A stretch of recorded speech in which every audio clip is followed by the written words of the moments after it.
How important is form and mechanics when it comes to race day performance for distance runners? I'm Coach Kyle of Freedom Running Club, and the real answer to a lot of these questions, and you've heard me say this before in these training gap videos, is it depends. But in some cases, it really does matter a lot. So I'm going to be talking about a specific athlete that I've been able to work with for just under a year now, a senior at Mitchell High School named Bella Packer, and what we did in terms of working on her form and mechanics, but how we really sort of focused in on why we needed to look at this for her. So Bella joined us in the summertime getting ready for her senior cross-country season. At that point, her PR was in the 24:40s for her 5K, and she was really excited and wanting to improve in all of her different races, not just 5K, but when it came to track season. I'm filming this during her track season. So there was a couple things that we were looking at for this. So she had seen one of her teammates join us and got really good improvement. So she wanted basically everything. So when we first got started with her, we really put the attention in a much more important place than what I'm talking about in this video with form and mechanics. We really needed to just expand her aerobic system. We needed to get her safely, to get her miles up. We needed to do some specific fitness things because that was way more important at that time for her than really focusing on form and mechanics. She went out throughout the entire cross-country season, kept chipping off time. I think she PR'd in her very first race, PR'd in most of her races, and by the end of the season, she ran 20:54. So we're talking about, 4 minutes of improvement for a senior, someone who had been running for a long time, because we put the intention at that point where it needed, which was just on general fitness, general aerobic growth, getting her better at the 5K. And she got 4th in her conference meet with that time. But one thing that was definitely noticeable for her was the fact that her form and mechanics would really break down at the end. She was definitely much more fit, able to run these faster paces, but you would get to the end and there was just no spark, no push, none of these things that we would expect for somebody who really had a really well-developed aerobic system and was more fresh at the end than she was this time last year.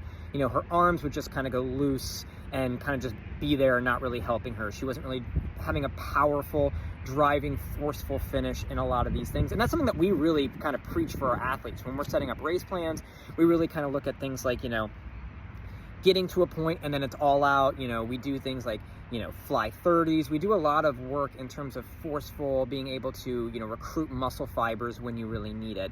But it just wasn't right there. We didn't really focus in on it for that point because we were getting 4 minutes of improvement from a senior in her cross-country races. We were putting the attention where it needed to be.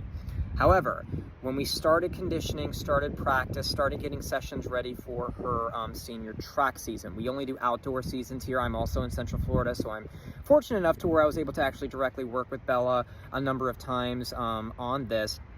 But I said, all right, Bella, this is what we're going to work on this year. We're going to work on your form and mechanics. We're going to work on your arms. We're going to work on arm drive, knee drive, things like that to really kind of help you as we're getting into these shorter, quicker races. Bella's focus was really going to be on the mile, the 800, those middle distance type running, but she also wanted to get better at her 2 mile. And we told her this is going to help on all of these because if you can kick on the last bit of your race, with all the fitness that we've gained, you're going to gain time that you weren't able to before when you were just getting to the finish line, surviving the finish line, as opposed to powerfully crossing the finish line, which is really what we wanted. And it really kind of was getting, on these shorter, quicker days. I've talked about this on this channel many times. You can see videos on this.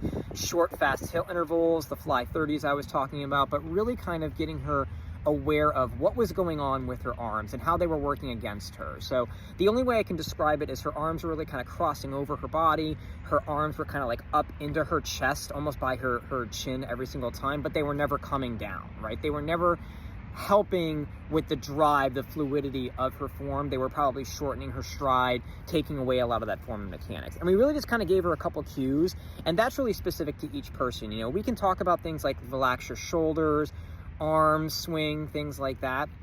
And it wasn't really working until, I really kind of looked and I saw that she was really kind of doing something interesting with her wrists where they were almost kind of pointing up. And I realized that she was actually carrying tension there in her wrist, and that was just identifying what was going on. So the form cue that I always have for her now, if I'm ever at a race that she's doing, I'm going to put a video up on the screen that was the PR, one of the PRs that I'm talking about here. And I just basically tell her wrist, wrist, wrist. I almost want her to think that she's hammering with her wrists each time. So those arms are coming down and powerfully coming down and then back up. The way you would hammering in, like a hammering in a nail with a hammer.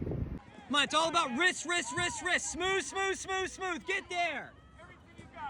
But really focusing in on wrist, because when we were talking about, you know, shoulders, arms, things like that, it never really worked. But when we started talking about wrists, it was really helpful for her. And that really just kind of takes, you know, practice, me working with an athlete to figure out what's going to kind of help with that cue.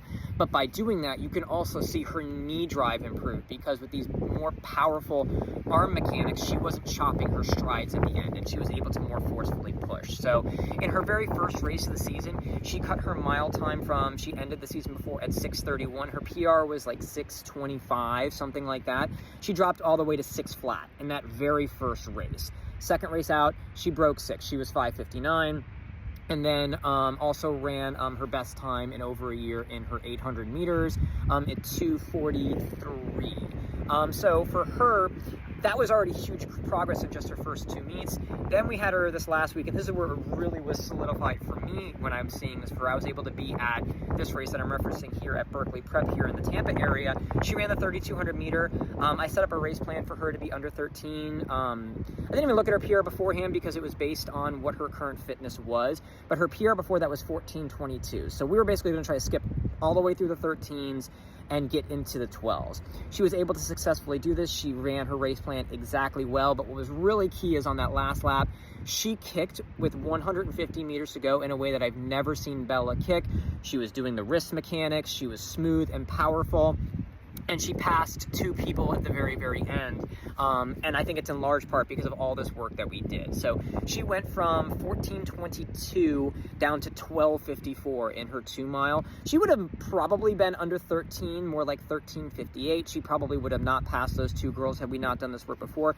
But now, by doing this extra work on this training gap with her form and mechanics, Bella has a weapon in the last 200. I'm hoping this is going to be 300 meters as we do more work with her. Maybe the whole last lap, 400 meters, that she can really drop the hammer down and really focus on this wrist and drive to the finish. Like I said, she passed 2 people at the very end, probably got a PR of an extra 5-ish seconds, maybe 6 seconds at the end, and solidified putting herself well under 13. But again, it didn't start with that. We needed to start with, and I've done this whole series where I say find the most important thing to work on. We needed to work on other things with her when we first started.